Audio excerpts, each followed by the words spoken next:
Hey everyone, it's Anna Alexander, and it is opening weekend to Ant-Man and the Wasp, finally. So after the emotional gut punch that was Infinity War, Ant-Man and the Wasp was a nice little palate cleanser that I know is gearing us up for another heavy course of Captain Marvel that's coming up in March, followed right after by Infinity War Part 2. So, beginning of the movie opens up with a kind of a sort of eye-rolling but brilliant just info dump for everybody who had asked why wasn't Ant-Man in Infinity War, and also for those people who don't follow the Marvel movies, which were surprisingly quite a few in the theater with us last night. So basically, after the Battle of Berlin, which believe it or not was 2 years ago, Scott Lang has been under a house arrest, and this movie takes place parallel timeline as the beginning of Infinity Wars.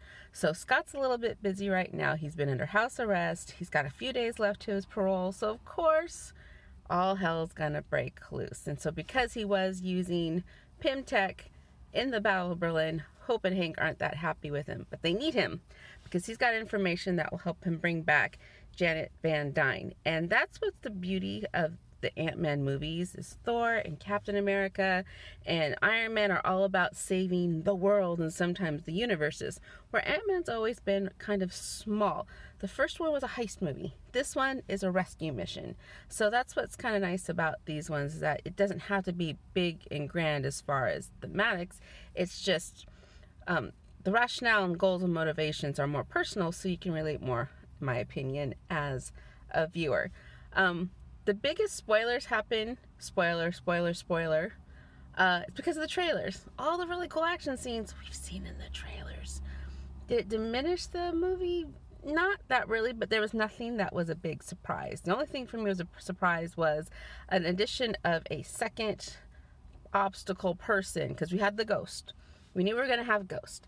And Ghost had great rationale, great motivation. I get where she was coming from.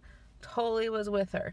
The second player they've drawn in, you're not quite sure why, but it was all about stopping the Pyms.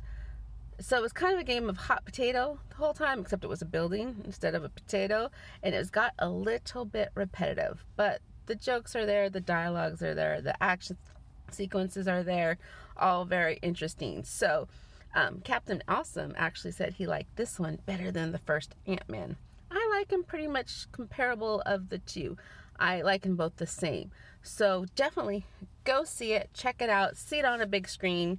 You have to enjoy the smallness on the big screen to go see it. Definitely check it out before March when we get Captain Marvel. So that's all, y'all. See you next time.